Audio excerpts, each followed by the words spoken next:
All right, we're making our way finally into this. Let me make sure that we've actually got this running right. And we'll get moving into AO, which I think we should be. I'm excited for. It's the good stuff. Lily, you are super staticky and coming through very strongly. Oh, I didn't realize my mic was. And you were sounding like you were in a wind tunnel. So that was a lot. That's okay. We got it fixed and figured out. I'm just adjusting some levels. But welcome, Lily. You are muted, by the way. I don't know if you're trying to talk. Yeah, I was. Yeah. Yeah, I had YouTube music playing, and I guess that interfered somehow. I guess because it's the only time I've ever done that. So I'll say it was Exciting. that. Exciting. Well, we will probably get going here in just a moment. Just trying to get the stupid thing running.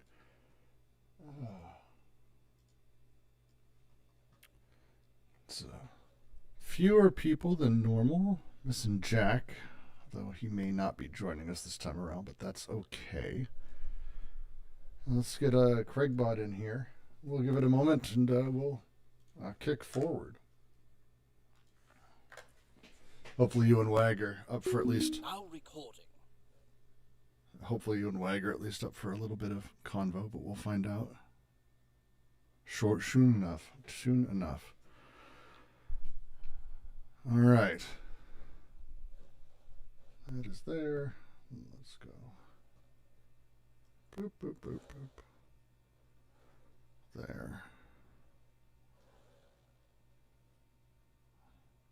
We'll dismiss you. And eliminate this message. Good. Happy days. All right. Oh, finally a few more people showing up. Good. Mabel, Cats. Good to see you, Cats. New face, I guess. New avatar, whatever it may be. I'll go ahead and kick us off and get us moving forward, since that's kind of the order of the day it would seem to be. I want to say hello and thank you for joining us today at the Deleuze Guattari Quarantine Collective's ongoing reading of Anti-Oedipus. We're finally moving into 3.10, where we begin talking about capitalist representation. This is going to be a very, very slow chapter. They progressively get slower as we make our way through. Every paragraph has layered into it not only the discussions of what we've done in the past, but also the various sections that have come before as we make our way sort of forward. So it's important as we do so that you're aware that things are a little crazy, things are a little weird, and it's going to be difficult. It's going to be slow. So it's also probably the most important section yet, as they tend to be progressively going forward. So don't hesitate to ask questions. Let me know where you're having issues. Let me know where any problems may be. We'll do our thing as we make our way forward. Now, what's to remember here? What's the big deal? So we've talked about writing, graphism, the voice, the theater of cruelty, a whole bunch of different stuff about how sort of meaning and communication and language and art and more things have happened prior to capitalism. In the Earth Socius, for example, very particularly, we had graphism and the voice, as they called it, and the eye. The voice, the eye, and graphism together created meaning, created the interaction of meaning. Oh, Cats, you're Jack. God damn it. Cats, you motherfucker. Changing your name. You know that album? No, dude, seriously. No clue what you're doing. But it was like, I was so sad Jack wasn't joining. I was like, what the fuck, man? It's John Coltrane, man. Come on. John Well, Coltrane.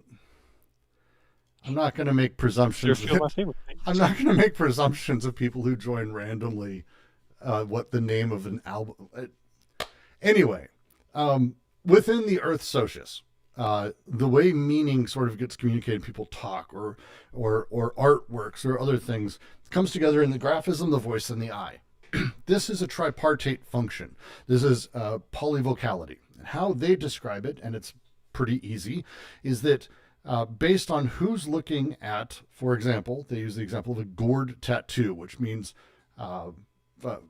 fertility, sort of. It would mean fertility to us. But it's not really how it works inside of the earth socius, because it's deeply contingent, because it's basically purely connective. It's not disjunctive, it's not conjunctive, it's purely this connective element. So someone would see the gourd tattoo someone may have on their body, but it's not just simply, oh, fertility. It's the person it's on, who's looking at it, the voice that's speaking of it. These things come together to create a generative meaning, a polyvocality. This is basically how graphism works. This is how what we would call the writing works. But writing and voice aren't slammed together. They're separate. They're different things. This changes when we actually get to the point where we have various written words and languages, and we begin to have varying ways of engaging with it. They use the example under the despot, which is post the earth socius, where you have kind of two sort of a power structure between two groups. You have masters and slaves. You have one that has their language, another that has theirs. They use Phoenicians, for example, and Akkadians, I believe.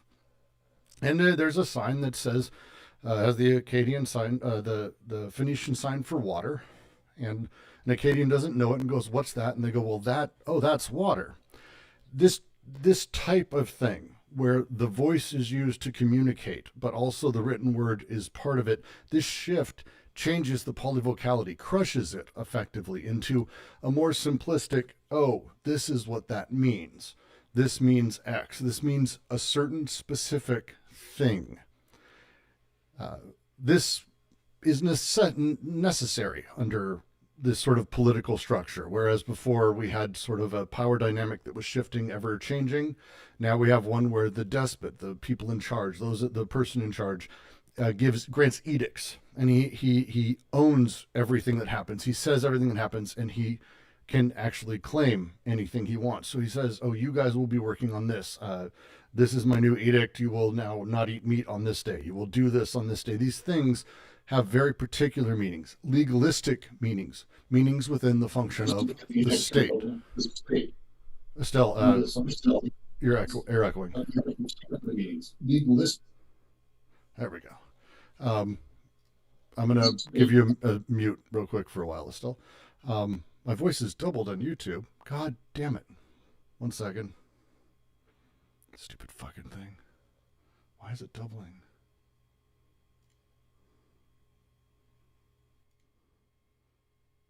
Maybe this is better? Okay. Well, I'm sorry about that dub. It sounds weird. Is this better? I'm hoping it's better, Estelle. Give me a thumbs up or something. Is it better? All right, good. I'll just go with that. I have no idea what the fuck was going on. I have a complicated setup. Speaking of the voice, though, now the voice, which was doubled up on YouTube, now the voice under the despot is merged with language. It's merged with the written word. This change is significant. It's a really important one, because now the polyvocality being crushed, everything has specific meanings, but even the spoken word now is effectively the written word. They become one and the other. The sort of joke they make about it is that it seems like the voice takes on or layers over the written word, but actually from beneath, the written word now controls the voice. Under capitalism, this changes again. These don't work exactly the same.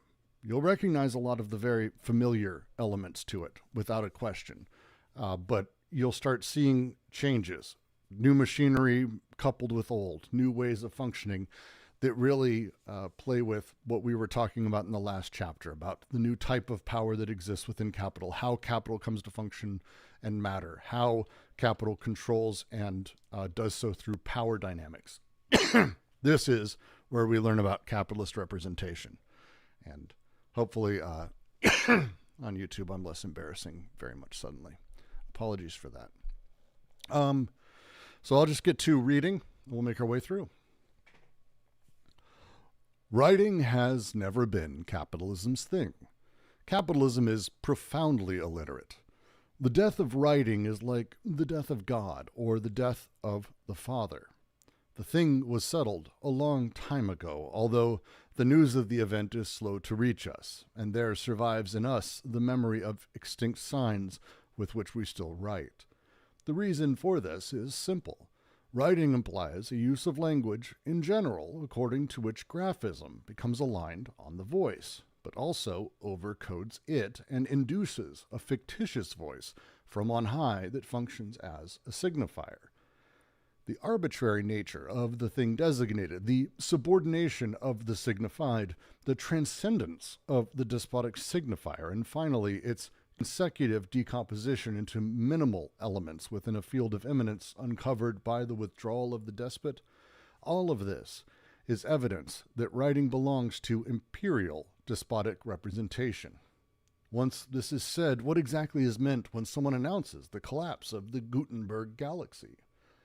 Of course, capitalism has made and continues to make use of writing.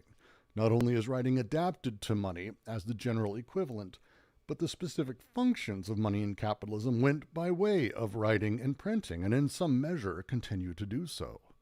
The fact nonetheless remains that writing typically plays the role of an archaism in capitalism, the Gutenberg press being the element that confers on the archaism a current function.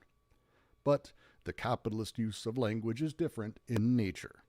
It is realized or becomes concrete within the field of immanence peculiar to capitalism itself, with the appearance of the technical means of expression that correspond to the generalized decoding of flux, instead of still referring in a direct or indirect form to despotic overcoding. We're not going to explain literally everything in this paragraph because this is them setting up what the critique they're about to make is, and they're going to be running through all of it. But I do want to go through a few parts, and then we'll take some quick questions. The sort of opening here is they want to talk through, as we're talking about writing, as we talk about the move from the despotic to capital, they want to very much make the point that writing is itself not really the point. We may have the written word within capital, for example. We have these things. Of course we do. But writing ain't capitalism's thing. The written word is not capitalism's thing. Language, like as such, or at least as it existed under the despot, is not capitalism's thing. This we've moved on from. There's something else going on here, very particularly when they talk about the written word or the despot's thing. They do mean that overcoding moment, that this word means this. It means this, and it will always mean this. This is the certainty of the word or the interpretation of it. This thing doesn't really work inside of capital. Capital, as we talked in the previous chapter, is very much about decoding and recoding, but certainly not overcoding, which is what writing does. It's what the voice does with writing. This setup, as they say, writing implies a use of language according to which graphism is aligned on the voice but overcodes it, and also has the fictitious voice of the, as they may call, the master signifier. This setup within the hierarchy power that exists within the despotic, where the voice behind the written word or the voice on high that's speaking it has that almost godlike or despotic authority. The thing that links all of it together, the signifier that combines it all, this fictitious voice. This element, this happens, this shift is done away with in capital in a specific way. But these pieces still exist. As he says, it hasn't quite reached us. It's quoting the old Nietzschean line of God is dead, but we still walk around his corpse. We haven't quite gotten the word yet. And so they're making this move here and making it through this paragraph, and they're going to be doing this through the chapter, to talk through how language shifts within capital, how it's very different than it was under the despotic, despite how we're using it still, and how it's sort of really functions underneath it. And this is going to be the thrust essentially of 3.10. Is that a fair way to put it, Jack? Regarding Just in general, summing the paragraph, because I'm trying not to go into, I could go into detail, but like literally they're just laying out what they're going to be talking about. Um, yeah, I mean, I think the essence of it is the way overcoding words has changed. Yeah.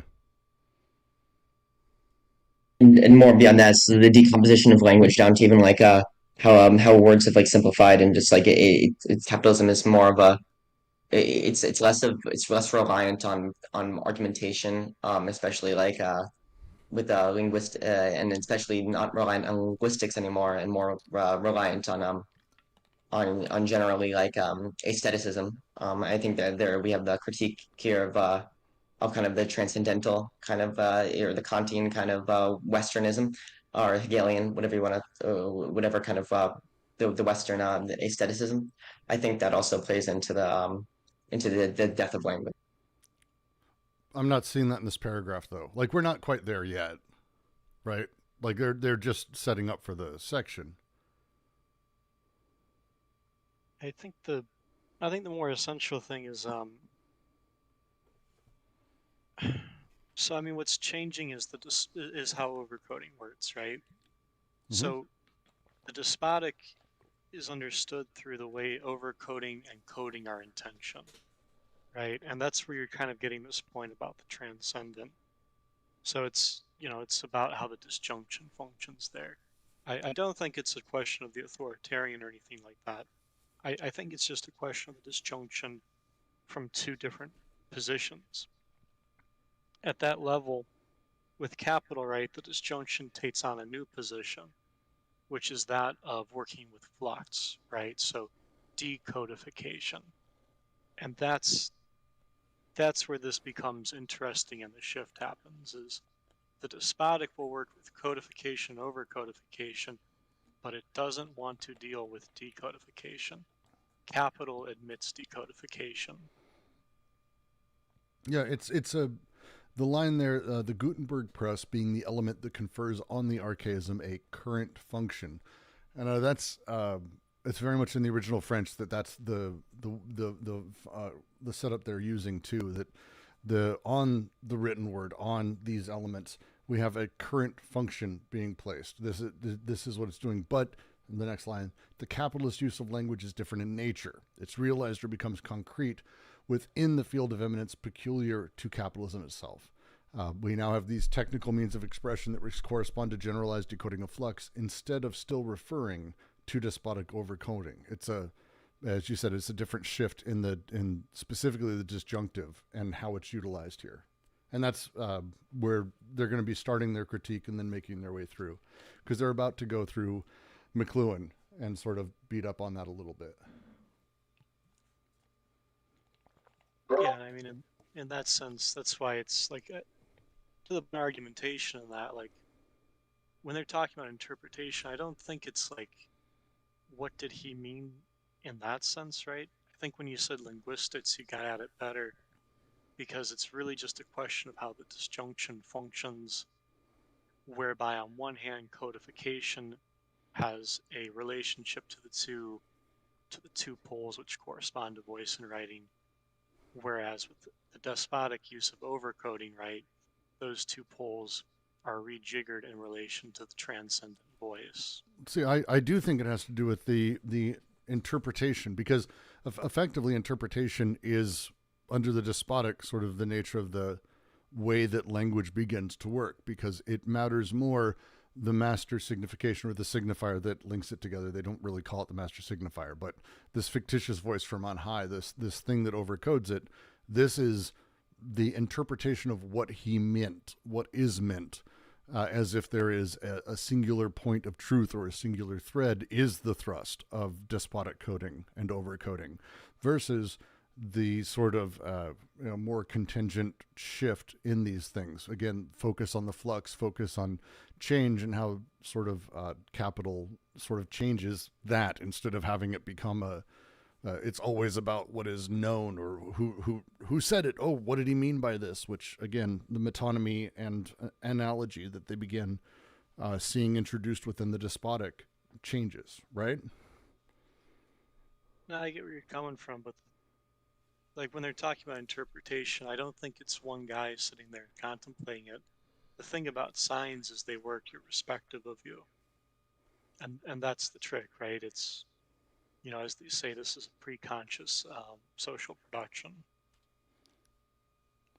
Right. Yes. Well, then again, this would be the disjunctive used in the despotic setup. Again, yes, it's pre-conscious, but when we're talking the shifting of that, the either or that is being generated is made through very particularly the edict or the claim on high, the signification, the master signifier.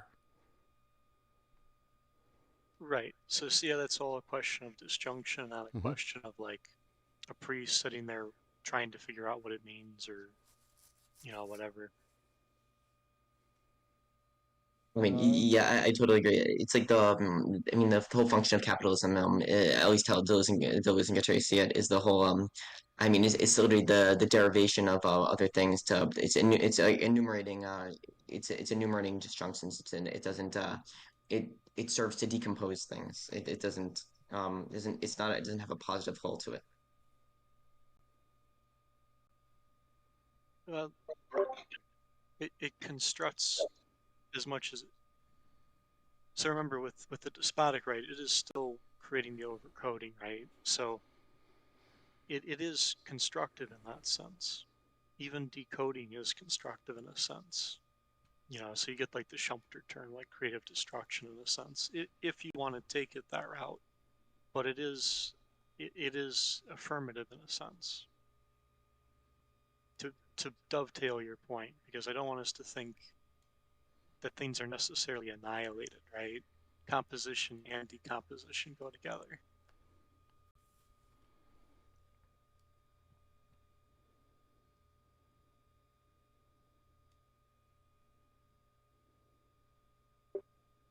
Does writing refer to literature, or is it just communication that he's talking about? The difference between the despotic and under capitalism. Function of the written word, particularly the way that graphism and voice become merged under the despotic versus how they were prior. Again, graphism being as symbolic as even a difficult thing to call it. They're polyvocal versus writing. Writing is when the voice, the spoken word, merges with the written word, and these things combine. So this is the writing they're talking about. Again, the way that the voice aligns on it. I have a slight disagreement, I think, here with Jack, but maybe not. But when we talk about, as they say here, writing implies the use of language in general, according to which graphism becomes aligned on the voice, but also overcodes it and introduces the fictitious voice from on high.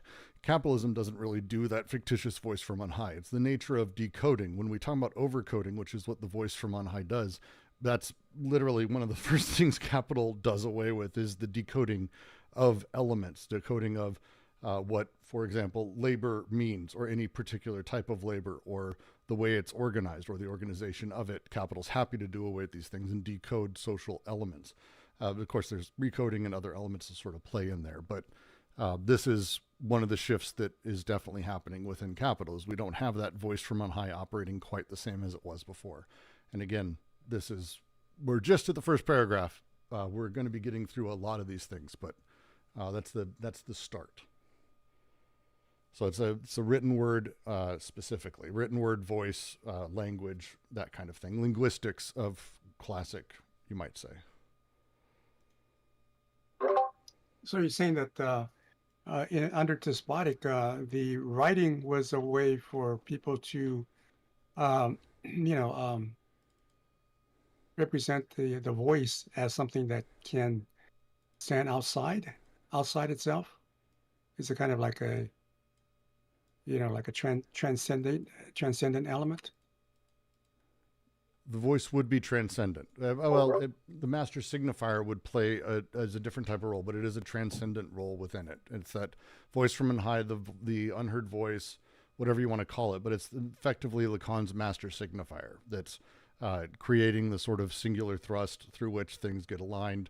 This is how the despotic functions as it makes its way through. Capital does away with that general interaction, even though it uses parts of it pretty significantly, but it's doing away with it. Yeah, to dovetail on that, JK, think of it as it's two uses of the disjunction, right? One of which is using code, so you have writing and voice, as they say, kind of on equal grounds, which is kind of working with the alliant and affiliative. So there's a little bit more to it, but just to keep it simple, right? You have the basic use of the disjunction there. With overcoding, you have the voice elevated on high in that. So it's less about people representing a voice. It's more that the synthesis itself is used transcendently to create that, the transcendent use of an exclusive disjunction, right? And that's what's hitting between the two uses of the syntheses, right? Between the code and between the overcode in the despotic. Now in capital, you deal with how decodification changes things. And it's a big shift because, again, we no longer have the despotic voice from on high, whatever that may be. But instead now we have capital, which basically demotes everything that was, above it or above whatever it is, demoting it significantly to a different level. And so we move into a different place when it comes to what we look to for meaning or how meaning operates. Are you saying that under the despotic writing is, like you said, it's can represent the master signifier? Does that mean that writing can serve as like a superego that transcends, it's a kind of a transcendent function? It plays differently. The superego and things like that are from early Freud. This is much, I would say, plays more in line with, and I think Deleuze comes to say it, and Guattari outright comes out and talks about how the master signifier from Lacan mistook the master signifier as being this thing that is sort of based to language, but instead actually it's based to the state and the despotic. And so that's where they're placing it in sort of this universal history they're outlining here, that the master signifier is the despotic element within voice, within where the voice and graphism sort of are layered into each other, and you have that other layer. And not just that, but they'll move towards move from the despotic kind of terms of signification to the more I think this chapter gets more into it, but the whole the more topological linguistics like glossomatics, and the move away from like the structure. I like the whole the move away from Saussure and towards Gemslov. Yeah, or how we deal with both of them in a sense too, right? But to piggyback on that, yeah, it's the disjunction, right? So it's not the superego per se, it's the use of the second synthesis.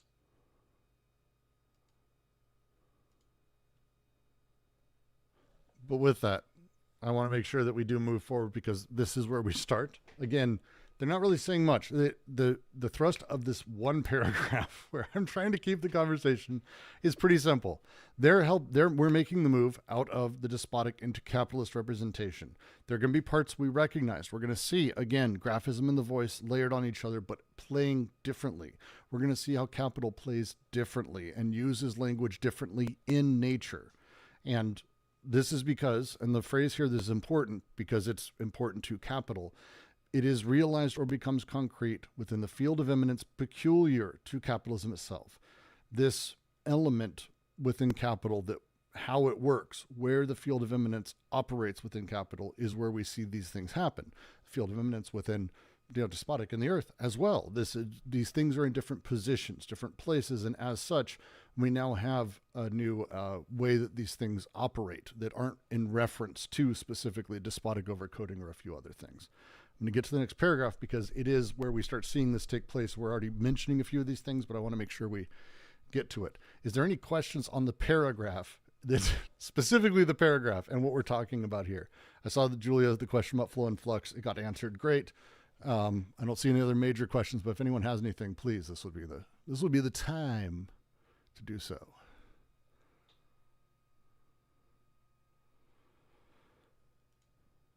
Excellent. Excellent. Good news.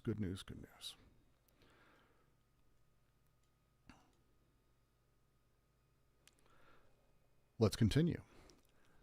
This seems to us to be the significance of McLuhan's analyses.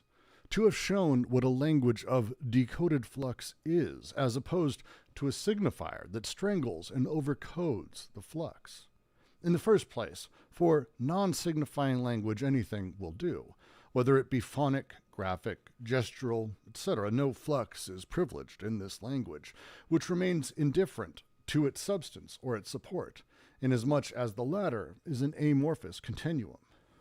The electric flux can be considered as the realization of such a flux that is indeterminate as such.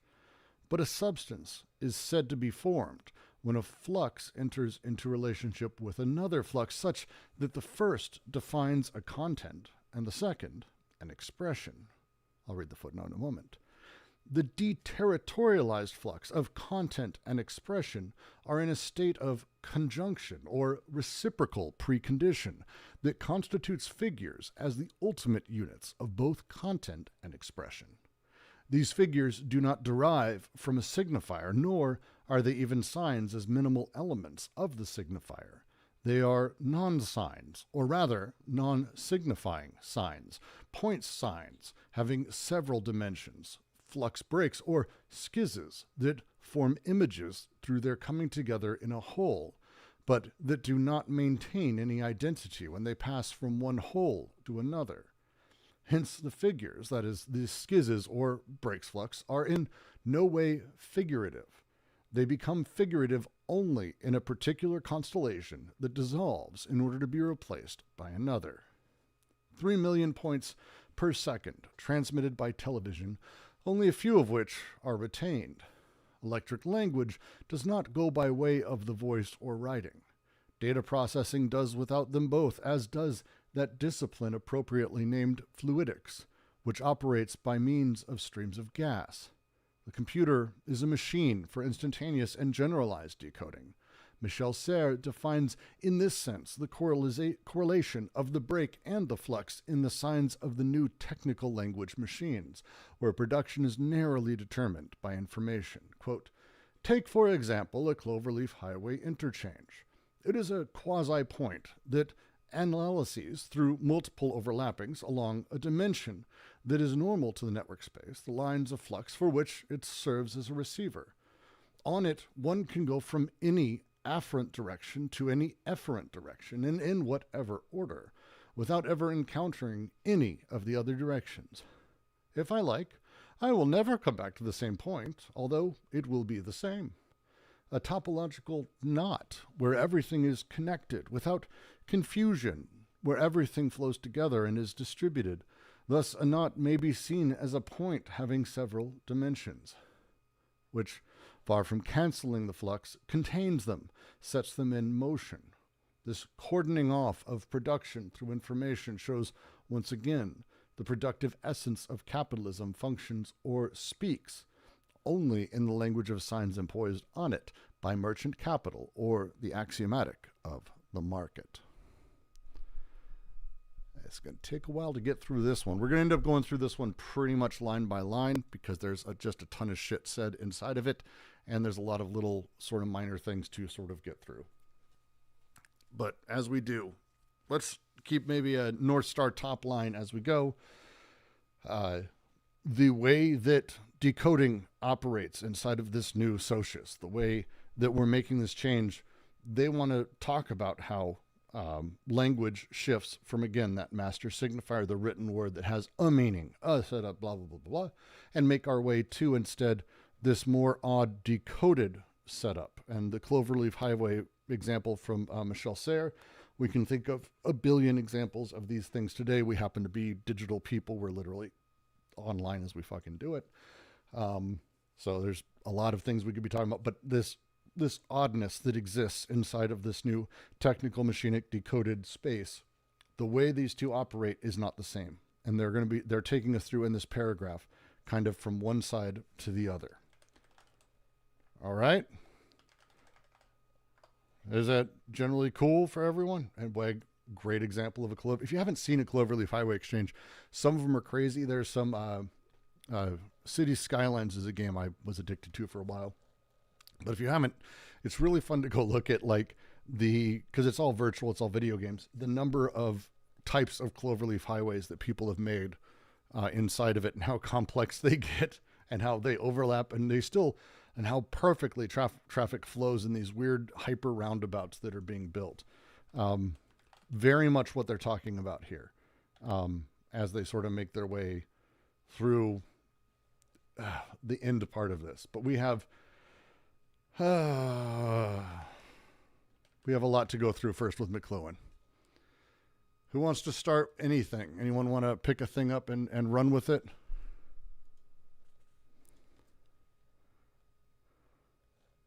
Anyone want to start, or you want me to start? I'm happy to do it.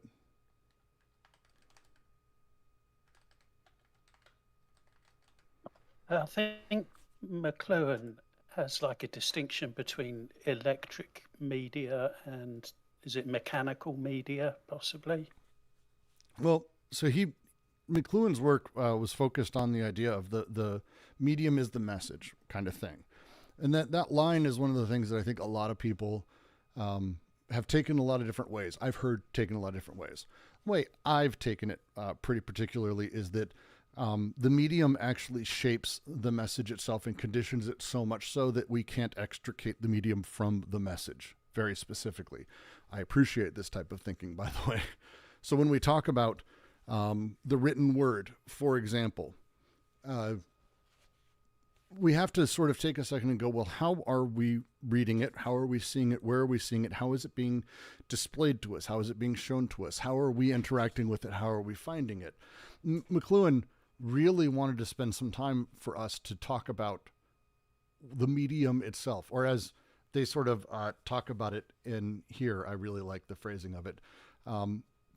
McLuhan's analysis: to have shown what a language of decoded flux is, as opposed to a signifier that strangles and overcodes the flux. What is a language of decoded flux? These non-signifying elements. What are these things? Well, McLuhan's work was really focused on sort of getting to these things that maybe themselves aren't signifiers in the way we would traditionally talk about them, where they're imbued with a deep meaning or have a specific meaning. And instead, the elements of, for example, with television, as an example, how many frames per second it is, as a very specific thing. It's a non-signifying element. If you were, and I'm old, so, whatever. But back in the day, you could tell if something was filmed on video or something was filmed on film. And everything that was filmed on video had a cheaper TV look to it, and film had a nicer look to it. And immediately you had this fucking understanding of like, oh, this is better or worse. Or you had expectations that were being built inside of it just from that. And there's a billion more things that go into such things. There's a lot. This phonic, graphic, gestural, etc. No flux is privileged in this language. All of these things sort of come at once imminently as they fly at you, these elements, this language of decoded flux. And as they're talking about here, this electric flux can be considered a realization of such a flux that is indeterminate as such. You can't really ever say, oh, it's this, it's that, it means this, it means that. These things sort of come together and coalesce into something that you're able to sort of interpret and take in.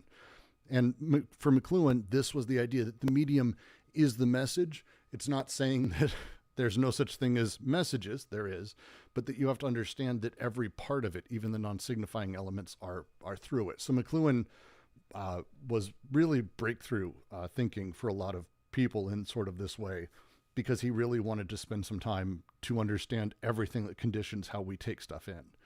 And that's really the first few sentences of this paragraph are focusing on that. So when they say, the electric flux can be considered realization of such a flux that is indeterminate as such.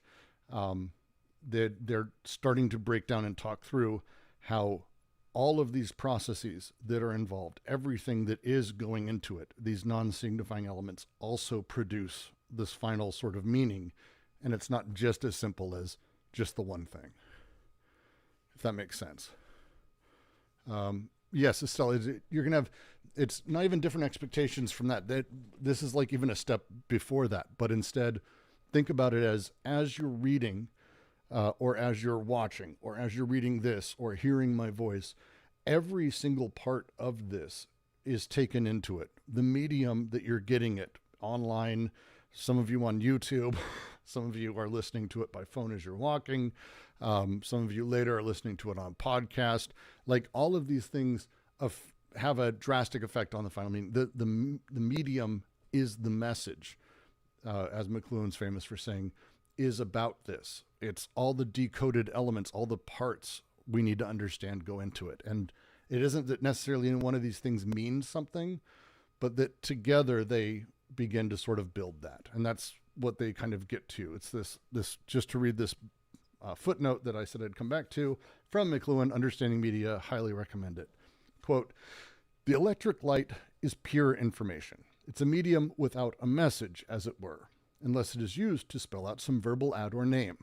This fact, characteristic of all media, means that the content of any medium is always another medium. The content of writing is speech, just as the written word is the content of print, and print is the content of the telegraph." It's a very different way of looking at semiotics, just overall, to say the least, but really important that if you see a light that's on, it's, as he says here, electric light is just pure information. There's no meaning there, not necessarily, but it is this pure element, unless suddenly it's a Morse code thing. Then it's producing meaning, but even that meaning then becomes sort of second, like it's these things layer into each other. And this is what they're talking about when they say the first flux, the relationship, such that the first defines content and the second an expression. And these two elements, this dyad, is going to become very, very important as we make our way through this content and expression, And also the thing with the signifiers, I think where we have our Lacanian connection here is that signifiers have a special kind of hyperbolic property to them, where if you just go and go further and further, you're just gonna refer to other signs, right? You're gonna always be referring to other things. It's always gonna be, you're never gonna come out with saying like this is this, and there's not a definite separation between things. I mean, that's the Lacanian thing, right? If you say one thing, it goes deeper and deeper and deeper and just into infinity. Well, yeah, and it's a great resource for that. Logic of Sense. Deleuze talks about sort of the endless, infinite chain of denotation, which is very much the Lacanian thing that you're talking about, where, and it's almost a game some children play if they're really in that mode of being pedantic. Sorry, I have a 6-year-old and they get that way, where what does that word mean? And you look it up and you're like, try to find me like like the base layer. What's the foundational base layer of things? You can never get there because a thing means something, which means something else, which means something else, which means something else. And you kind of are always chasing it forever and ever and ever. For sure. 100%. You said content and expression. Is that, Yes. I've usually heard content and form. Yeah. Yeah, I'm just wondering if there's a reason you said expression, or do you think it's probably the same thing?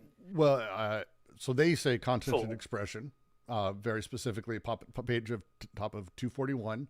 It's going to become, as we make our way through, the reason.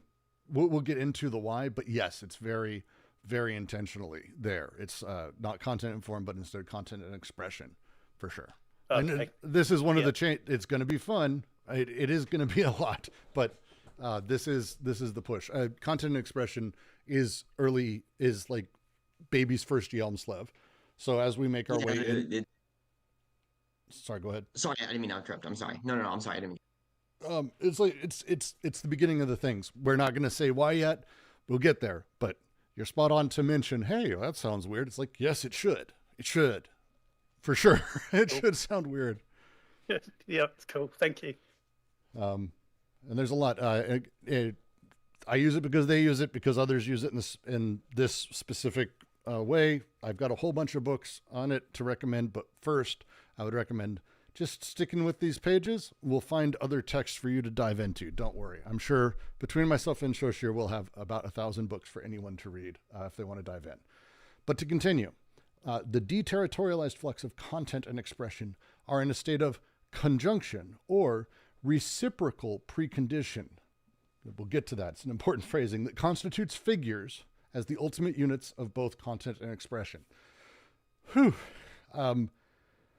Really, one doesn't kind of exist without the other. Not really. These things become each other. And so when we have this deterritorialized flux that they're talking about, the elements of McLuhan's non-signifiers, these things, there's content and expression at the base layer, but it's not that content gives us expression or expression gives us content. We can find both. They're reciprocally preconditioned, and they constitute figures as the ultimate units of both content and expression. And figures is a particular word here. You could say figures, figure.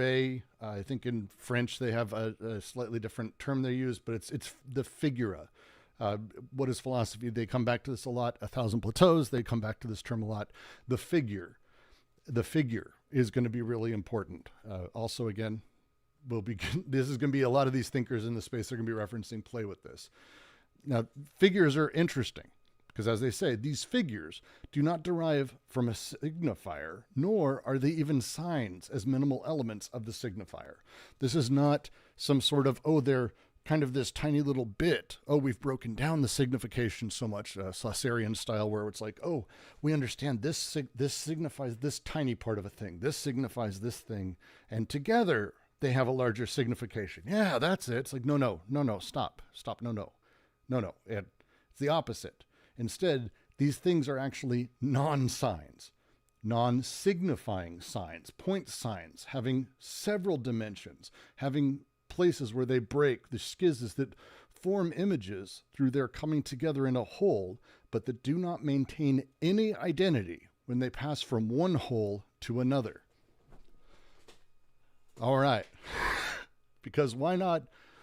This is like really, really nice language I like a lot, but it's a lot to sort of take in.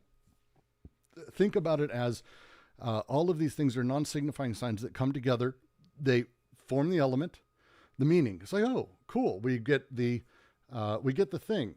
They pass from one whole thing to another whole thing, but no part of it keeps its part. It doesn't keep its signification. It doesn't keep its meaning. It doesn't keep anything. It's a non-signifying element that moves from one to another to another. This is what McLuhan gave us. This is the thing McLuhan really did an extraordinary amount of work in. Talking about sort of the medium being the message, these non-signifying signs, these elements. This is not, again, that they have some little bit of meaning. So when we talk about, for example, multiplicity, a lot of people through this book, through other books get, no, it's this partial thing, this thing down here, this means this, and together it has this large, no, nothing has any particular meaning. It's that it has meaning together and separate, which is really fucked up. And kind of a lot to deal with. I have no doubt. But this is the point. These figures are in no way figurative. Particular meaning here. These figures, these elements that they're talking about aren't figurative. And the specific meaning is that they are of relation to a larger figure. They're not that. They become figurative only in a constellation that dissolves to be replaced by another. So if you think of, for example, they use the example of the TV here, and I still like this. It's starting to get a little outdated, but I think it works still. If you're looking at your screen right now, you're seeing me. You're seeing a pixel that is my left eye, my left pupil. It's probably about the right size, depending on your screen. That pixel, if I move my head, is now the background. It doesn't maintain any part of what it was showing you. There's nothing in that pixel that is Brooks's eye or Brooks's background or anything. It is a figure. It is the pure non-sign. It is the light, as they talk about at the end here. That is the eye, now not. And then if you swap to another page, it's another thing. These pixels mean nothing, but they are the thing that forms all of it. So we're not talking words. We're not talking letters. We're going way deeper than that. Words and letters are like, that's for the despotic. That's the interesting stuff back there.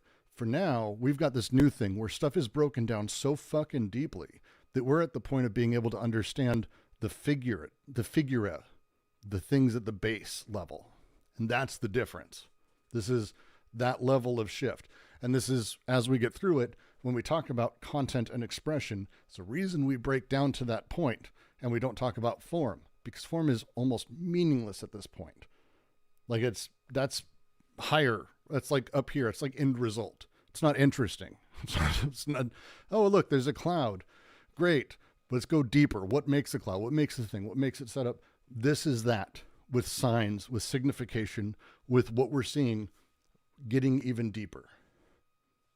It's a lot to take in a single paragraph. I don't have a doubt. It takes a lot. But this is like real baseline, real solid shit, and really a great way to describe it. When they talk about it, 3 million points per second transmitted by television. That's 3 million pixels to you people, you kids, who don't have a CRT.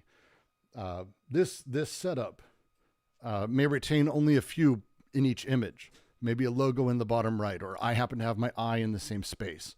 Whatever it is, these things that are transmitting, there's little carryovers, but it doesn't mean that pixel is my eye. That doesn't mean my pixel has any meaning, or those elements or that point of light has any meaning.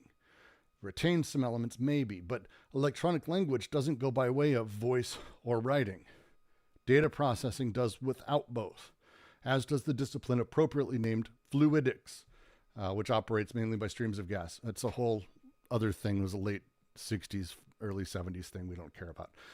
But Sayre talks about breaks and flows and the signs of a technical language of machines where production is narrowly determined by information. This example, I want to restate the sentence and then go through the example and then rediscuss again. So apologies for a little bit longer here, but we'll get there. The line is, Sayre defines in this sense the correlation of the break and the flux in the signs of the new technical language where production is narrowly determined by information. Take, for example, a cloverleaf highway interchange. It is a quasi-point that analyzes through multiple overlappings along a dimension that is normal to the network space, if flat it's still streets, the lines of flux for which it serves as a receiver. On it, one can go from a different direction to any efferent direction. You can go from one direction to another in whatever order without encountering any of the other directions. If I like, I will never come back to the same point, although it will be the same. It's a knot where everything is connected without confusion. Everything flows together and is distributed. A knot may be seen as a point having several dimensions. This phrasing, when we talk about how these things go together, think of any of these points that we're talking about in the pixels and the points of light on a TV screen, whatever you may do when you're looking at my eye. All of these points can be anything it kind of needs to be. It's able to make its way around the track, and you, from your position, you start going north and suddenly you decide, oh, I want to go east. In a cloverleaf, you do. It's at that point of the cloverleaf. We think of it as a big, large space, but think of it as a point. You make your way around and now you're facing another direction, but you have just kept going forward. Like, you are still going forward. You're not really like changing. You're able to adjust yourself. You're able to play in a different direction and do these things. So you may have, as they say, a knot may be seen as a single point with several dimensions. This doesn't cancel flux. This isn't a negative. This contains them, it sets them in motion. This cordoning off of production through information shows once again the productive essence of capitalism functions or speaks only in the language of signs imposed on it by merchant capital and the axiomatic of the market. Okay. We're going to be getting through this. I'm going to say some light things here and then we'll do a breakdown. The way that production becomes cordoned off through information. And what they're talking about here is that it's clear that the way language is imposed upon us or meaning is imposed upon us from without, it's imposed by capital. The tools of capitalism to display information or communicate actually don't have the same rigidity that they had prior.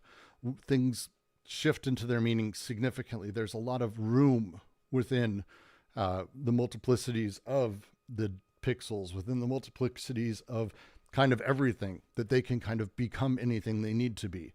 And that shifting of things to this, they see very particularly as being imposed upon it by the market, by the state, by capital, by merchant capital. This paragraph kind of covers what we're going to be going over in the entire section, but that's kind of the tight version of it as we sort of make our way through. that was a lot of rambling, and I apologize for that. I think So 90% of also like the misunderstandings of Deleuze is like the horrible translations of all the works. It's but not so much Logic of Sense or DR, but more Anti-Oedipus and A Thousand Plateaus. and actually, of all the ones to get wrong, Logic of Sense, after reading it, it felt like this would be the one to fuck up. I don't know why, like, because he uses such poetry language in it, but it's so directly translated and covers it so nicely. Whereas AO, which feels like they make choices that are insane. You'll, as someone already commented, me using the term flux, where Deleuze does, or flow, where Deleuze uses the term couler, which means flow, which is not the same thing as flux. Like it's a wild shift. And so, again, one of the great ironies of talking about bad translations is like, why? Well, look, the way meaning is given to us from merchant capital, from the state, from the language of signs imposed on language. This is the power structure, effectively. And so we have this really interesting thing that we're able to talk about that's happening under capital for the last, 100, 150 years as this process has been going, that we're kind of getting to language being broken down so deep that we're now at, again, pixel level or the non-signifier that is able to give us points in these things. So it's a fascinating take. The Sayre's works, I mean, any of them I can recommend because I'm a big fan of Sayre's. You've seen me and Elderon, we've done reviews of Hermes and a few other things. But the setup where he's talking here about the cloverleaf highway or the knot with multiple dimensions, the Borromean knot as it comes to mind, these things as singular points, but that kind of have multiple directions in it without having meaning itself. This quasi point that they're talking about, the figural, Well, all of it's these also the point elements. across two planes. Yeah, like the if I'll put this in chat. It's very I know just like northern notation, but but this is like a really interesting understanding because here's like the 2 point the notation doesn't matter, but if you have like 2 points across different planes and you have they're and but they're in the same kind of point right there. This let's say like we translate them and we bring these together. These are two pieces of information that are part of a broader whole thing. Well, it's not a broader whole, but these are more even like even the broader whole is not even a whole itself. Like right, like it just expands more and more. Well, and I see in those notations, I see differential a few times, which may kind of be part of this whole thing too. It is, hint, it is. Differential is important. I think it's a brunt. It's a hell of a thing. I know, people. I know. But it's a really great analysis. McLuhan, I highly recommend people pick up McLuhan. One, it'll help your understanding of capitalist representation at a base because he's like at a base level when we're talking about this, they really go from McLuhan to a handful of others. And they're really taking this idea that how information is communicated, how information is processed, how we take it in, how we build it, all these things. It's important to talk about the change of how a word has meaning. A word has meaning in the despotic because the voice and the written word overcode it, plays with it in a very particular way. We make our way the other direction. Now it's still there. We still have that. There's still that play. This, as they say, the language of signs imposed not by merchant capital or the axiomatics of the market. But this doesn't work the same way. Meaning doesn't work the same way. Words don't work the same way. These things work differently.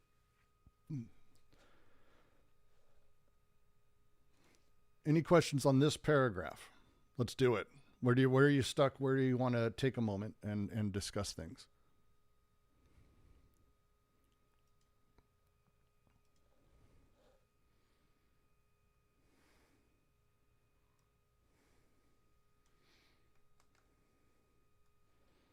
I will take a second. I'm happily going to leave it.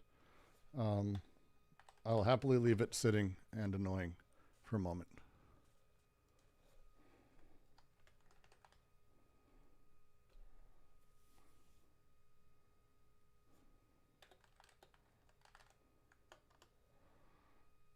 I'm happy to be awkward. I enjoy the awkward silences. It works out very nicely. Go for it, Otter. Oh, okay. I didn't know if you could hear me. Yeah, I wrote a question in the chat, but it might be better to just say it out loud. Please. I was wondering if it's pertinent to think about the fact that French is a very, very prescriptivist language.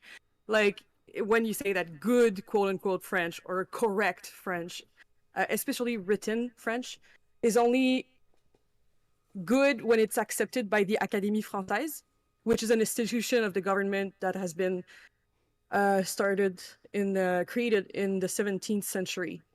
So the French language is a really like crystallized old thing that relies on institutions of a literal despot. So I don't know if it's important.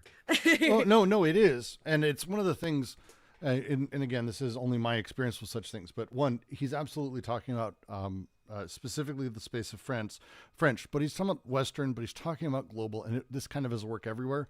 I do have an addition to that, well, French is deeply prescriptivist, especially when you're talking about how the state very literally has an extraordinary amount of power over it. English is one of the more fascinating languages when it comes to like how things mean or what things mean or how it gets communicated, because it's deeply, I don't want to say it doesn't have the poetry of other languages, but people regard it differently. A lot of languages is the case for still. So I see a lot of commonalities in this case with English too. There's not as much room in the same way for what meaning is, but yeah, he's probably talking about all these things. He was always fascinated most with America and France. That was kind of his thing. Didn't really care about the rest. So always open. If all right. anyone, thank you. Yeah. No, again, just my thoughts. It's I don't think he ever wrote specifically on that. This also comes from Guattari, who I recommend Chaosophy, where he goes deeply into sort of balance sheet for desiring machines is always good for Anti-Oedipus because it really gets through that. But it's also where a lot of his work sort of with Yomslev and glossomatics comes in, which is where a lot of this is coming from. To speak of Logic of Sense, just real quick, to speak of Logic of Sense, Logic of Sense is the book Guattari was reading, and he went, oh shit, I've got to talk to Deleuze kind of thing. Because a lot of Logic of Sense was very much in this direction, but got lost a little bit along the way. You can even tell where it's right where he talks about Oedipus. But a lot of the ideas that we're seeing here started there, and then Guattari brought in Yomslev, slammed this together with Deleuze, and then we get this. It's kind of the genesis of it. Please go ahead. So the institutionalization of the crystallization of the language may play a part in this paragraph, or it's more really about the language itself. It's about all of it. Like for Deleuze, it's always about all of it. Specifically here, I want the last bit is I think the one that, to your point, it's hitting. This cordoning off of production through information shows once again the productive essence of capitalism functions or speaks only in the language of signs imposed on it by merchant capital or the axiomatic of the market. And so this is that last little bit, the signs imposed on it by merchant capital, the way capital imposes on it. Again, when we talk about, we don't have overcoding the same way from the despot. We don't have these such things, but we still have a power structure. We still have, as you were mentioning, a state and these other elements. So there's still something happening here that's causing a very particular type of meaning. And again, when we talk about the previous section, it's very important to keep bringing back how he's talking through essentially a minor version of Marx here. Because when we talk about capitalism, we're talking about two parts, the decoding and recoding. The decoding, which is the freeing of desire, the recoding, which is the entrapment again. The deterritorialization, the reterritorialization. We see these things happen, and so we have this really odd interplay where capital frees on one side, but then enslaves on another. And we're going to start seeing a lot of that play. He's doing it here already, where he's saying, look, the productive essence of capitalism functions or speaks only in the language of signs imposed on it by merchant capital. So it's going to be, we'll be getting it again, we're only 2 paragraphs into what is a very, very long section. So we'll be getting through it. But yeah, that's the thrust of it, basically. Okay, that makes sense. Thank you. All right. Yeah, Go for it, Jack. I would be careful there though, because Oh, yeah, your argument's relying on the institution, but I'm not sure that's how their argument functions. I was using. I wasn't. Okay, fair. If you want to go on, please, because I agree with your point. I may have misstated. Please go. I mean, that is the point, right? Like I think they even talk about this in the despot section, right? Like they distinguish between the institution and seeing the institution as, if you like, part of production. Because I think where you're going to get into trouble is if you try to say language is crystallized through an institution, then I think you're going to push production to the periphery, right? Because even the despotic, right, the overcoding functions through the state, and the state doesn't necessarily function as through the institution, right? So through the academy, for instance, the state functions through three pieces, right? Which are the despot, the aristocracy, and like the people of the earth, right? So for Deleuze and Guattari, all three are necessarily included in their definition of the state, because while you might have a high French, and I do agree that there is, there are ways in which the language can function in that sense, it also functions to differentiate from other uses of French. So it's, if you like, it's a kind of democratic approach. I agree, and I still think that it's a fair idea about what he's talking about, but yes, it's not specifically through the institution that he's talking about here. He is speaking of it like basically directly by merchant capital rather than through the institution. It's probably a fair statement. Well, for the despotic though, I mean, right? But Like parts of the how despotic carry through to distinction- capital though. But the conversation was about the despotic. Was it? Yeah, because I think it was about overcoding, right? Whereas so to your point on capital, right? Like now you've got to talk about it through decoding. And that, as always, that's the shift here.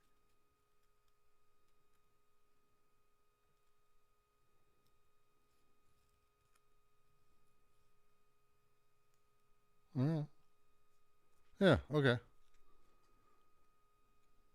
I'll have to think about that one.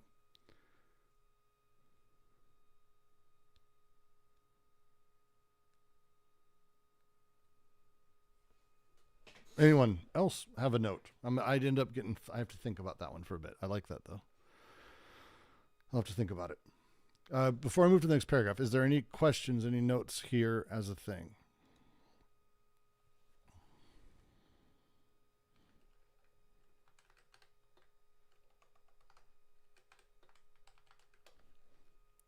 All right, I will continue. There are great differences between such a linguistics of flux and linguistics of the signifier. Saussurian linguistics, for example, in effect, discovers a field of immanence constituted by value, i.e., by the systems of relations. Pardon me, sorry, 2 seconds. By the systems of relations among ultimate elements of the signifier. But apart from the fact that this field of immanence still presupposes the transcendence of the signifier, which uncovers the field, if only through the signifier's own withdrawal, the elements populating this field have, for a criterion, a minimal identity that they owe to their relations of opposition, and that they keep throughout all the types of variations affecting them. The elements of the signifier as distinguishing units are regulated by coded gaps that the signifier overcodes in its turn.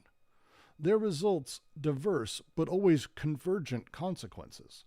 The comparison of language to a game, the signified-signifier relationship where the signified finds itself by nature subordinated to the signifier. Figures defined as effects of the signifier itself, the formal elements of the signifier determined in relation to a phonic substance, on which writing even confers a secret privilege. We believe that from all points of view, and despite certain appearances, Louis Hjelmslev's linguistics stands in profound opposition to the Saussurean and post-Saussurean undertaking, because it abandons all privileged reference, because it describes a pure field of algebraic immanence that no longer allows any surveillance on the part of the transcendent instance, even one that has withdrawn. Because within this field it sets in motion its flux of form and substance, content and expression. Because it substitutes the relationship of reciprocal precondition between expression and content for the relationship of subordination between signifier and signified. Because there no longer occurs a double articulation between two hierarchized levels of language, but between two convertible, deterritorialized planes, constituted by the relation between the form of content and the form of expression. Because in this relation, one reaches figures that are no longer effects of a signifier, but schizzes, point signs, or flux breaks that collapse the wall of the signifier, pass through and continue on beyond. Because these signs have crossed a new threshold of deterritorialization, because these figures have definitively lost the minimum conditions of identity that defined the elements of the signifier itself. Because in Hjelmslev's linguistics, the order of the elements is secondary in relation to the axiomatic of flux and figures. Because the money model in the point sign or in the figure break stripped of its identity, having now only a floating identity, tends to replace the model of the game. In short,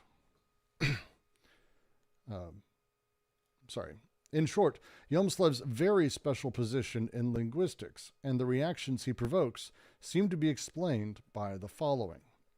That he tends to fashion a purely immanent theory of language that shatters the double game of the voice graphism domination, that causes form and substance, content and expression to flow according to the flux of desire, and that breaks these flows according to point signs and figure schizzes.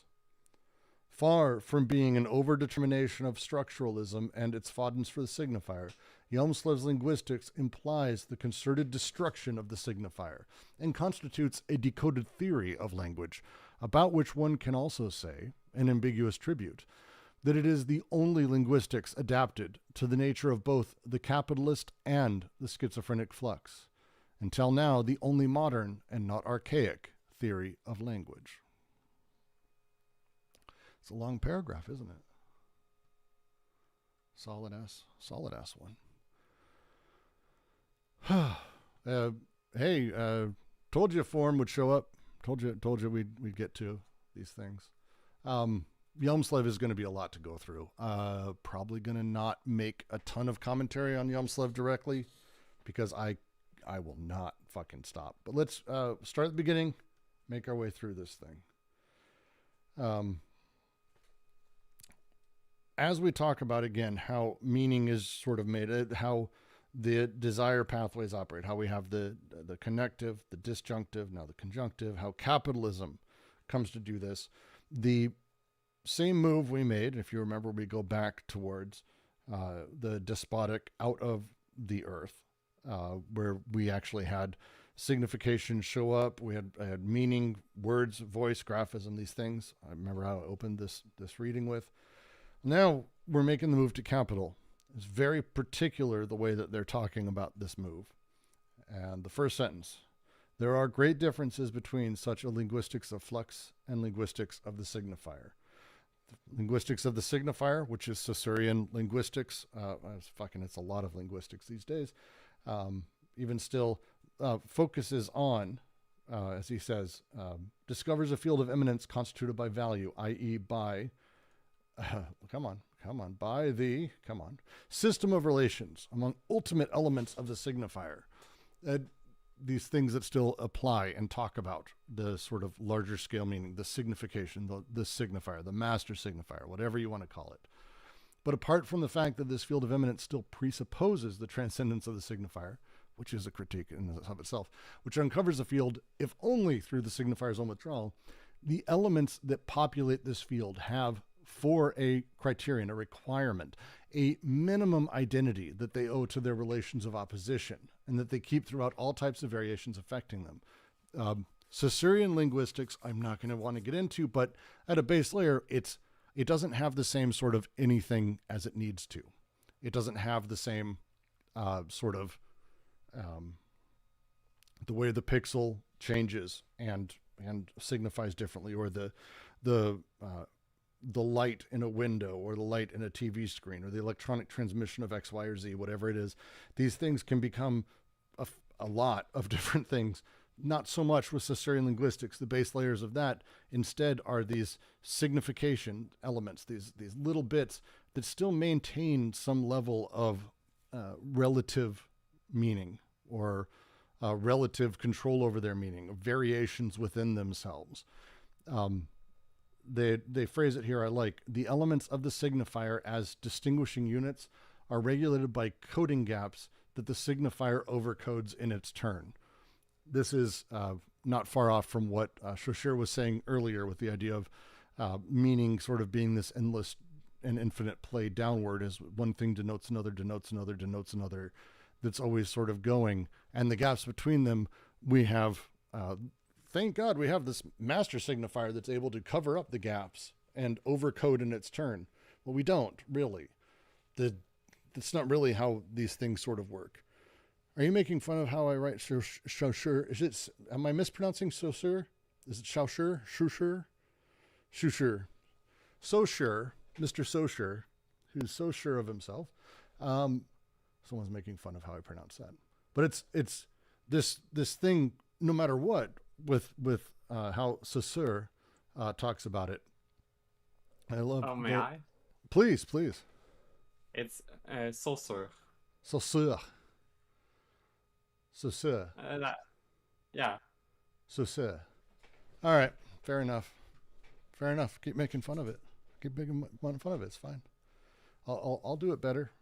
It took me a long time to pronounce some things correctly. I finally got Jack to pronounce Yelmslev properly. So we all in our own time do what we can. I support you in your work to less butcher French. Yeah, I'm doing what I can. French it's hard as an American to do such a thing. But again, I've just always glossed over these languages. Oh, see, that's a fucking good pun. That's not bad. See, that was a Yelmslev joke. And literally, all the people who care about that joke or whatever get it are listening to this right now. So it's a perfect audience for that joke. Must be a sign of the times. Yeah, there's all 6 people who will ever give a shit will hear it here. But they'll go, it's a fucking good joke. Their result diverse. Yes, the signification becomes diverse, but always convergent consequences. There's this weird thing is with Saussure especially. It's always convergent consequence. It's still the signifier, the master signifier. Always things bend kind of that direction. The comparison of language to a game at that point, where there's some kind of a proper way to play, a proper way to do it. The relationship of the signifier and signified, where the signified finds itself by nature subordinated to the signifier. These are all the things that they hate about Saussure. Figures defined as effects of the signifier, formal elements of the signifier determined in relation to phonic substance, on which writing even confers a secret privilege. They're giving a bunch of examples of all the things. They're like, fuck it. Fuck all this. Louis Yelmslev, his linguistics is different. And it is fucking super, super, super different. Let me grab, if anyone's ever Googled Yelmslev's linguistics, everyone gets the same fucking link. I know everyone does. It's one of the best websites on it. Literariness does a wonderful breakdown. I'm going to post it here. It's also, I think, the only link that most people get when it comes to this shit. But This is the link if you want to read more on our friend Louis Yamslev, which I do recommend quite a bit. This is probably one of the best summaries I've seen of him. And it is not a thing that is easy to summarize because, as you may guess from this paragraph, the idea of me or anyone saying, here's what it all means, just listen to me, here are the words that are the correct words, kind of works against it. It's a deeply, they say algebraic. I would push it even a level beyond that. It's a breakdown that doesn't privilege anything inside of language. It doesn't play that at all. It's deeply unprescriptivist, the way that he sees all language operating. It's not a specific thing to anything at all. Dude was Dutch, I believe. Danish? Yeah, Danish. And his writing is impenetrable. He only wrote a handful of books, and there's a lot in there. But ultimately, it does kind of play simple. It is a simple system at a basic level, and that's kind of what they're talking about. And again, you'll see in his works, they talk about the figura, which again, the figura, as we just talked about in the previous section, they're talking about this. I'm going to read a little bit from the link I just posted. To construct signs, language contains various kinds of non-signs.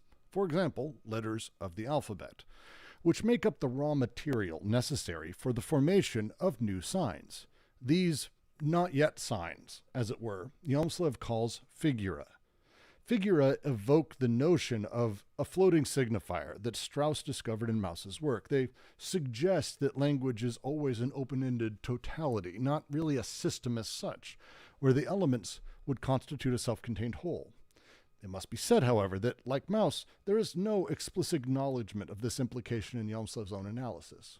Even for Yamslev, who is intensely absorbed with working out rigorous, simple, and exhaustive formalization of language, language must be seen to have a fundamental link to meaning and or thought. Whether it is meaning or thought that is at stake is not clear. In any case, Yamslev prefers to say that language is linked to purport, this is the toughest part of him, but deal with it, which is, as he puts it, the factor that is common to all languages, namely the amorphous thought mass. When we use the term purport, so it's how it's translated, it's a great little term. Well, purportedly, that means, this is what he's referring to, that there is purport, there is an intention of meaning, that there is a thought mass behind it. There's something going, which to a certain extent is external to language as such. And this is a really fascinating part of his theory that they go through. Let's talk about the next little bit here. It's important because we're going to come back to the paragraph, I promise. I'm just copying and pasting it into the chat so people can read along.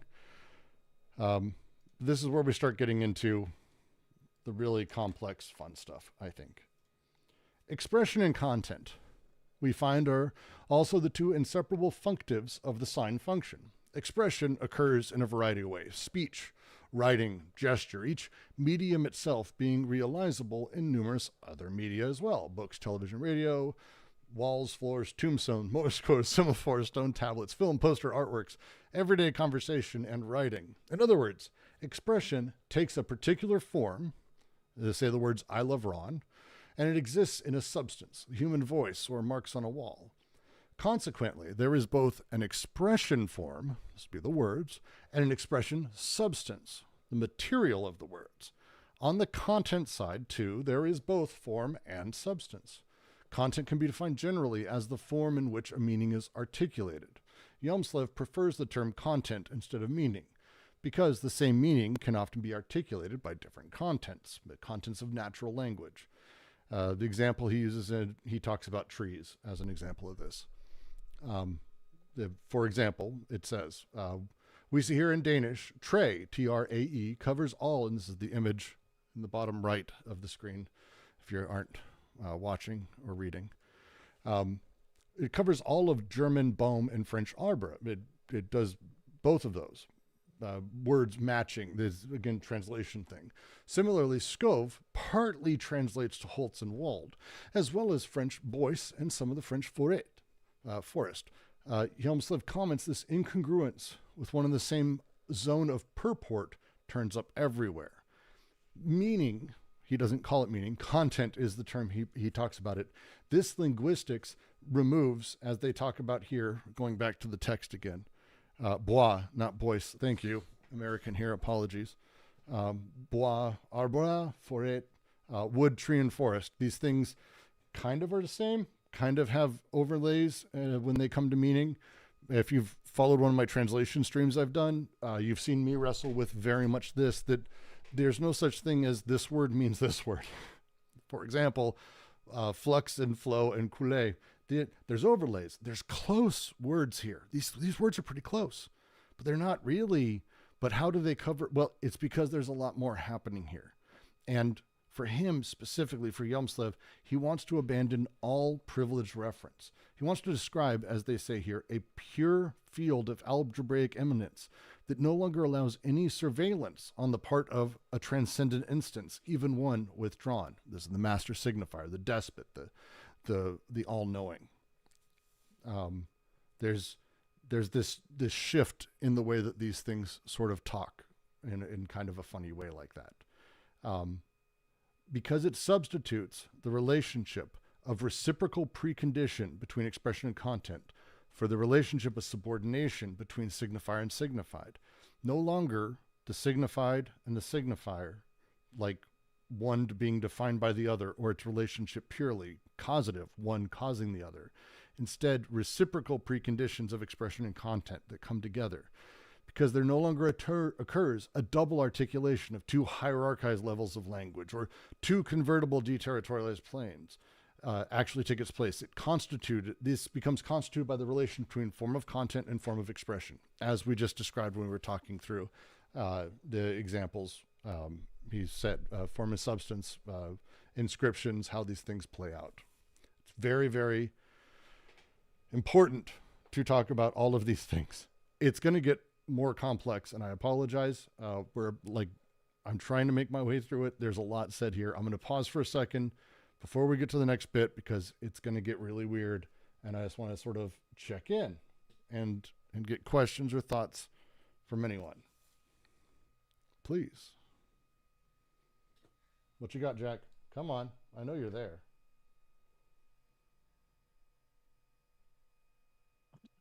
Regarding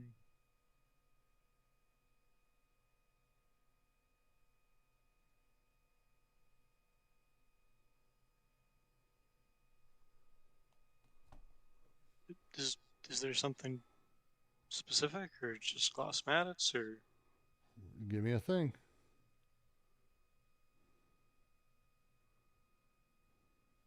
I what we've been talking about so far.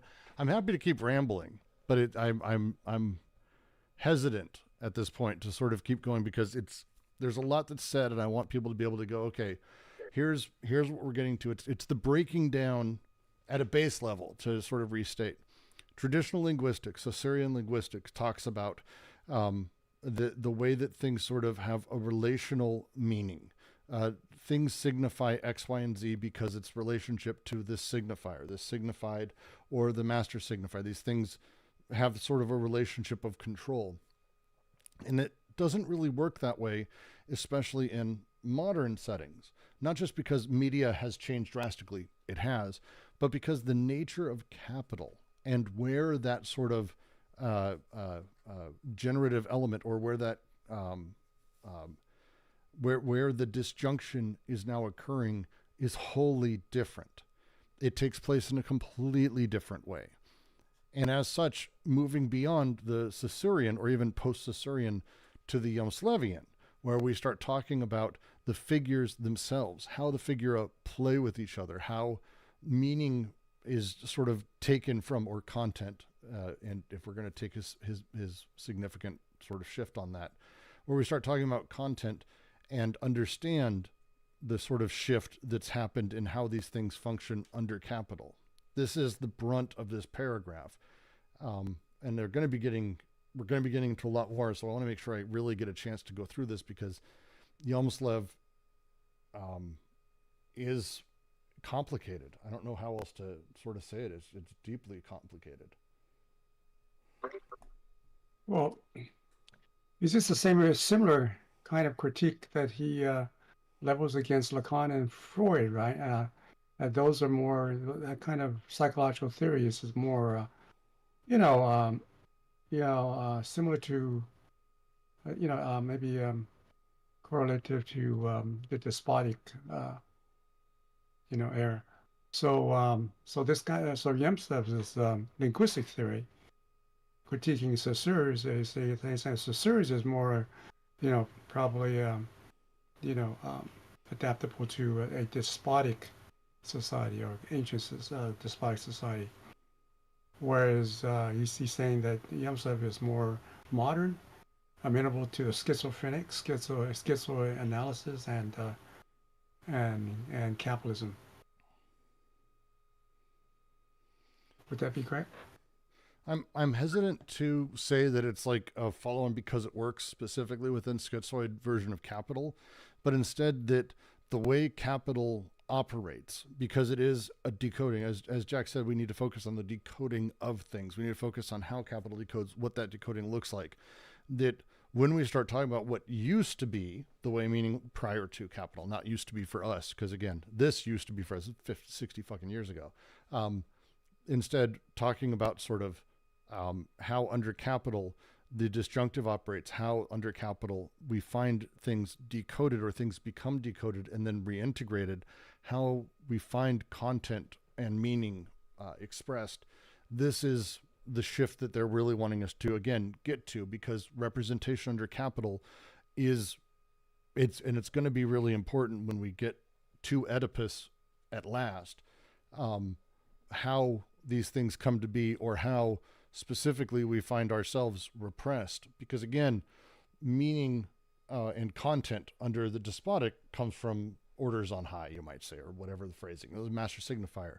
And the disjunctive operates under this sort of setup, this hyperbinary or thorough sort of trapping and brutality of desire. This isn't the case here. Instead, we find this sort of breaking down into figure. We find this schiz process at the base of how these things operate. So it's, at least how I'm looking at it, is not necessarily wholly that we have, here, this matches a schiz version, but instead this matches how capitalism functions at this point, if that makes sense. Right. Unless I misunderstood.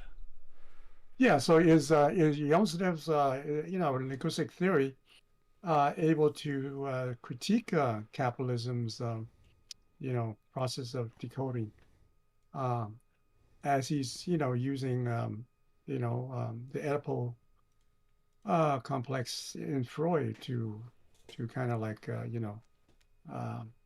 critique as a way of critiquing capitalism. Well, I would. Yeah. So I think it's less about the critiquing of the decoding, and to me, the more what Yamslev's sort of version of linguistics reveals is when we start talking about how under capital, where exactly is repression manufactured? Where do we find prohibitions? Where do we find these things happening? And it's no longer from the same position it was. It's no longer specifically the decoding, but instead it's actually the recoding, because this is the prior paragraph that they have. It says, come on, there you go. This cordoning off of production through information shows once again the productive essence of capitalism functions or speaks only in the language of signs imposed on it by merchant capital or the axiomatic of the market.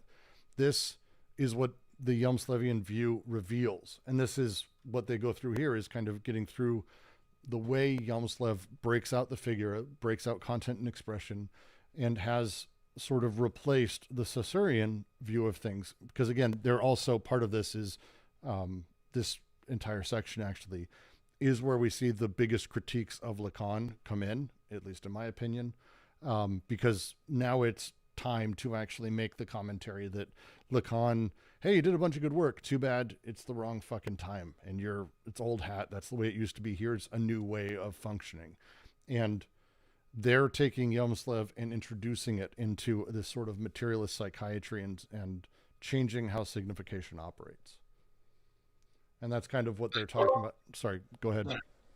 Yeah, do you see is the serious theory of language more in line with Lacan's psychological theory? Yes. It's and it's relying on the master signifier, and so Saussure relies on linguistic signifiers.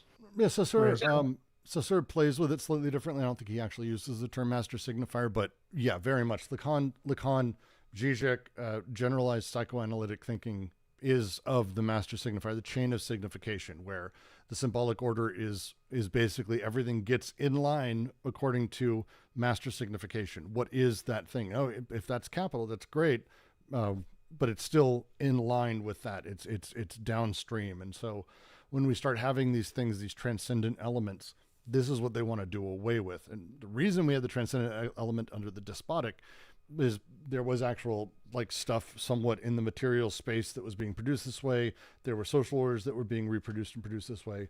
But now under capital, we don't have these things functioning in the same way they did. Now things are actually breaking apart in a completely different way. And they're breaking apart down to these points where they're almost pure flux, pure points of data, pure elements of data and rates of change. And this is what Yomslev argued effectively underneath all of his stuff, is that ultimately it's not that anything is a steady sign or a steady signified relationship that sort of will, last over time, or that this relationship continues over blah, blah, blah, but instead quite the opposite, that as they say in Yomslev's linguistics, the order of the elements is secondary in relation to the axiomatic of flux and figures. The order of things is secondary, because the money model in the point sign or the figure break, stripped of its identity, having now only this floating identity, replaces the model of the game of linguistics that people play. In short, Yomslev's very special position in linguistics and the reactions he provokes, he has pissed off a lot of people, seems to be explained by the following. He tends to fashion a purely immanent theory of language that shatters the game of voice graphism domination. He causes form and substance, content and expression to flow according to the flux of desire. He changes where that fount is, or the sort of causative nature of it. He gives it this sort of odd reciprocal relationship. Breaks these flux according to point signs and figure schizzes. Far from being an overdetermination of structuralism and its fondness for the signifier, Yomslev's linguistics implies the concerted destruction of the signifier. This sentence, I think, is, for me, the important one, because the line here that I even would say, I would argue this is for Deleuze too, it's not an overdetermination of structuralism, of its fondness for the signifier. Instead, it's the opposite. It's the concerted destruction of it, constituting a decoded theory of language about which one can say, an ambiguous tribute, that it is the only linguistics adapted to the nature of both the capitalist and schizophrenic flux. And it's the only modern theory of language. It does away with all of the way things used to work and deals with the imminent production of it now. And it's, Yomslev got a lot of shit because basically he was bringing mathematics into language. Effectively, he was. If you read language, it's not a normal book for linguistics, I guess I would say. If you ever get a chance to open it, it's like, whew, a lot of formulas, a lot of shit like that. But that was his thing. So a lot of people went, oh, like fucking hyper formalist, look at it, it's just math. This is structuralist. It's hyper structuralism. I've heard people, it's like, no.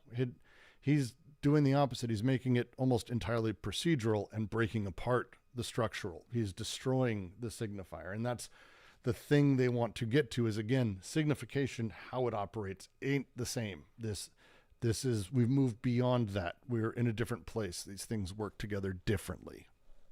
And that's the thrust of this. But if capitalism is still, inherent with operates inherently with a master signifier, then how's that adapted?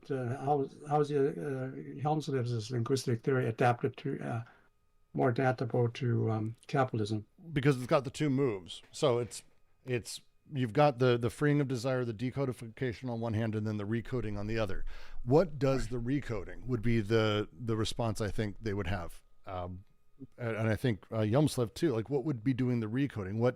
What lays over and claims? And the phrasing they used in the previous is that the language of signs is imposed on it by merchant capital or the axiomatics of the market.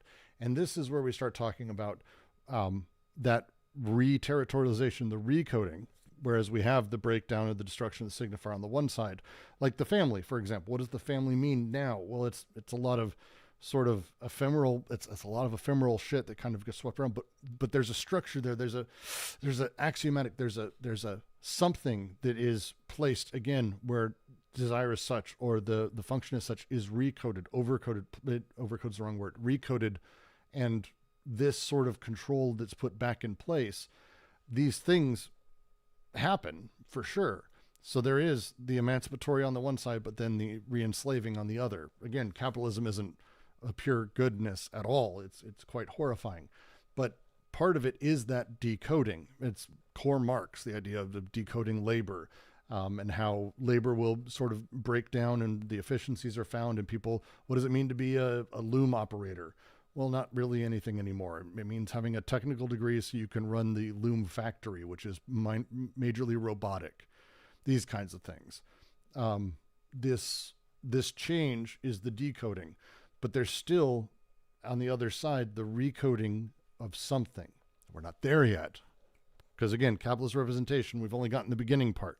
We haven't gotten to the full thing, even though they've sort of played at it. So the answer, JK, and it's not a satisfying one, is we will get there, which sucks, and I'm sorry. But it's the right questions to be asking, I think, would be how I'd phrase it. Does that answer at all your question? No, not at all. Terrible, awful. Yeah, it does. Yeah, it does. Partially, it's partially. I'll take.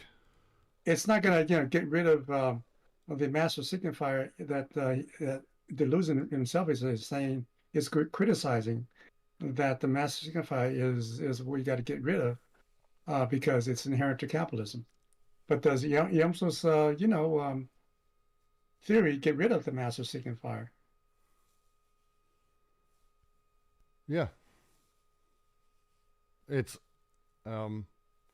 there's a few and I'll actually see if I can maybe do a quick translation of Martinet's take on Yumslev, which they reference here at the bottom of 243. Here, you can copy and paste if you want. The way Yumslev did his thing and the critiques around him, there were good critiques. And so there, again, a lot of this is talking about sort of the dual action of capital, the interactions of capital, and again, the production process. The same way that Marx would talk about a factory. You don't talk about a factory, just the workers or just the,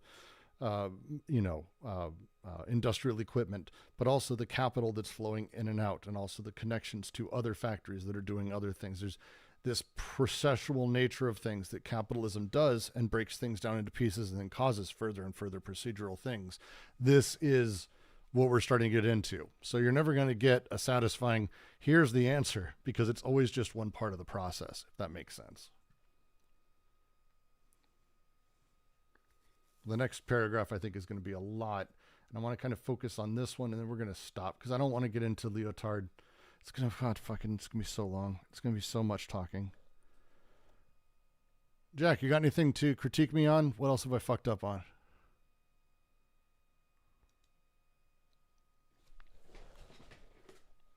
Come on. I mean, again, I'm not sure. I'm here to just You're like, you're wag a fine. finger. You're fine. I don't care. I mean, is there something you want to? No, I'm discuss, just, or- I think I hit everything. The trouble is there's a lot, and I mostly am picking on you to force someone to talk to me besides JK. So that way it's like a couple of people. So apologies.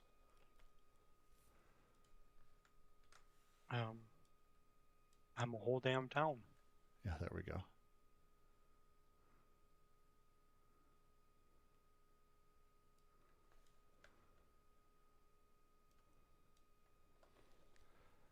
I'll leave it open then for a moment. If anyone's got questions, notes, things that you're curious about.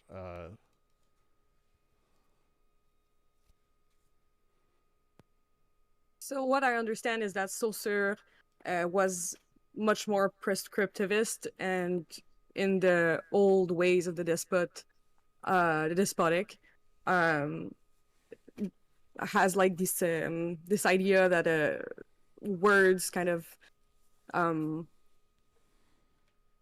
have the control of meanings, and he was looking at linguistics, and that's it in a very like prescriptive sense. Yeah, somewhat. So just real quick, another way to talk about it would be Saussure and Lacan and others. One of the ways D&G talk about this is they refer back to the Marx line that Marx used about one cannot tell where the flour was grown by tasting the bread. There's this sort of after image of things that exists, and when we critique the after image and don't realize it is as such, or that we're seeing it that way, we make significant mistakes. And so one of those would be for Saussure, for example, and for Lacan and others. They look at the way language ends, like the after image of it, and they make presumptions about the after image as such is therefore this is the way it works. And so when you see generally that people, they kind of rely on this, and here's how over time meaning has worked. We have dictionaries that have been around for 1,000 years, and also biblical tales where we would spend, years and decades and centuries fighting over what God meant by what word. Like these things bleed into that after image, and we sit and we go, so it's about signification, and here's how it sets up. And they're like, but wait, Yelmslev does different. He understands that in this really weird place we're playing of, which is an odd one to say the least, that this end result isn't quite it, that the process of the entire thing begins differently. It begins in a place that enables the same thing capitalism enables, which is decoding. It has to start with decoding. Everything starts with decoding. There's maybe recoding, there's maybe recapture, there's maybe reterritorialization, but these things matter a lot. And so when we talk about how the process of things comes to be, the molecular, the beginning of it, understanding the sort of odd interplay before we get to the after image is the point. They're not going to say, for example, that there's no such thing as an Oedipal complex. Some people may have that, certainly. But is it the baseline that we have to defend against and protect against? No. They're not going to say that words don't seem to have specific meaning. They sure seem to. I mean, I can have people yell at me all day about what is a man? I've seen the videos. Like that these things exist, but getting to that point is a little different.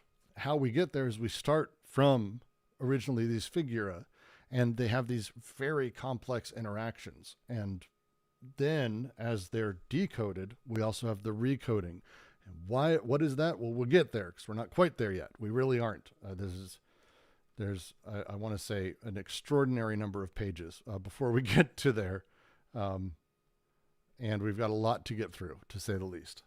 It looks like a good solid 20 pages. We'll make our way. Sorry for the ramble response. Please, Otter, continue. Oh, it's fine.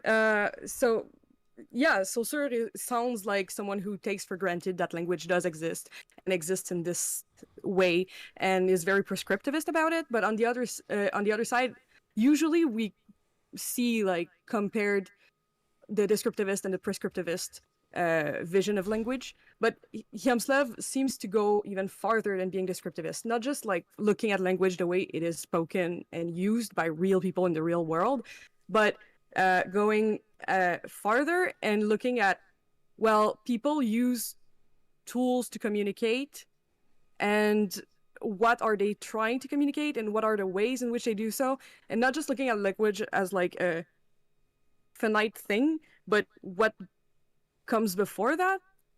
I don't know if that makes sense, but he starts in a different place, and it's the term purport is, I hate the word. It's the only one I can think of, even in translation. It's a whole discussion, but consider it that if like you're at, like, let's say you're walking along a beach and there are seashells scattered out that seem to spell help me. Now, why does that say help me? Like, why is that the signification that happens? For Saussure, it's like, oh, well, these words mean blah, blah, blah. And for Yamsel, it's like, no, the first thing we're doing actually is we're looking at that. We're presuming purport that it's not just the ocean rolled up and lo and behold, they ended up this way. We're presuming that there was a desire to communicate, or that we're presuming that first thing, purport. And so with that, and again, logic of sense goes into this, the manifestation, the person saying it, who's saying it, that it's being said, that there's intention and meaning, whatever. There's a bunch of ways to describe it, but like this is the first thing we're doing. So that purport actually gets mixed into content and expression, because there's no pure thing. It's the interaction of these that allow us to go, oh fuck, who needs help? Because we're presuming someone needs help seeing that organization of these things in this location. Like, there's all of these pieces. But again, if those shells get washed away, it's not like any one of those is like, you'll see one of them later and go, oh fuck, this used to be part of an H. Like, no one would ever, that's not how it works. So you have these really odd, it's a really odd way of looking at it, but again, starts from the full breakdown and the full decoding of all of it to its basic pieces. These figura and the purport, and these things are the basis of anything we could conceivably call language. Purport's a lot more complex than that. I've kind of oversimplified, but someone's going to yell at me later, I know. Yomslev has like no fans except for a few people, and those people who've read it, everyone gets pissy because it's really hard to understand. I don't blame anyone, but that's like the basics. So it's like, again, what is meaning when we're looking at stuff? You're reading words or hearing my voice, the content and expression, purport. This is not just random sounds being modulated. You're presuming intention to communicate, or anything of the sort. And so purport mixed with content and expression, the figura as such, all the different vibrations of the voice mixed with that. These things layer in and layer in and layer in, and procedurally you develop the meaning of what I'm trying to say as we're making our way through it. So how does purport compare to the signifier then? Purport is not even close to it's a whole other thing. Signification and master signifier presume a particular meaning or relationship. The closest we get with that with purport is like, purport is, think of it as, this is why a great way to describe it, and I'm pretty sure I've read one of these two guys say it in some way, but it's the way desire pushes into or is made by partial objects connecting, disconnecting, and moving on. This is what purport is, that there's desire in motion, or desire is found. So purport is more like free floating?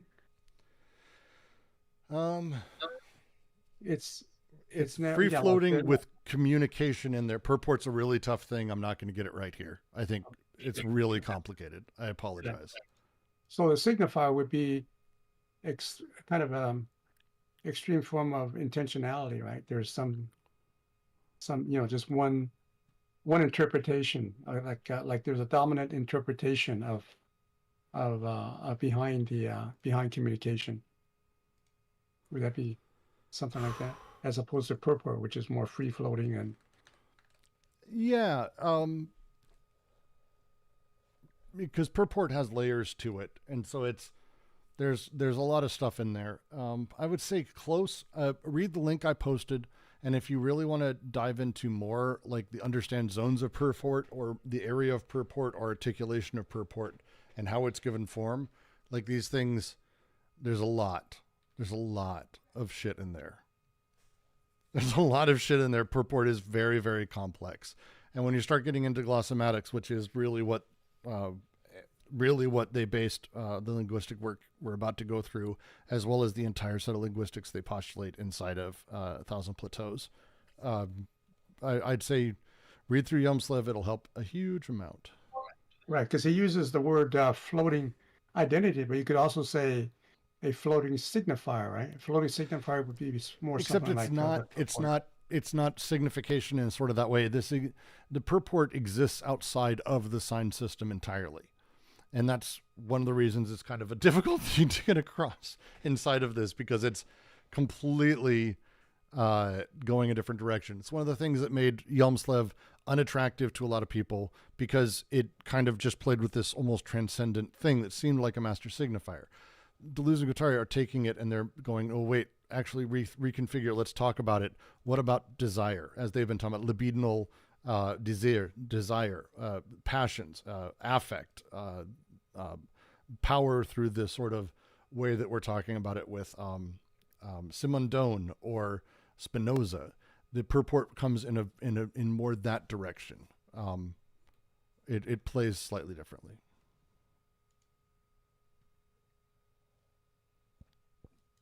I don't know if that helps. Probably not.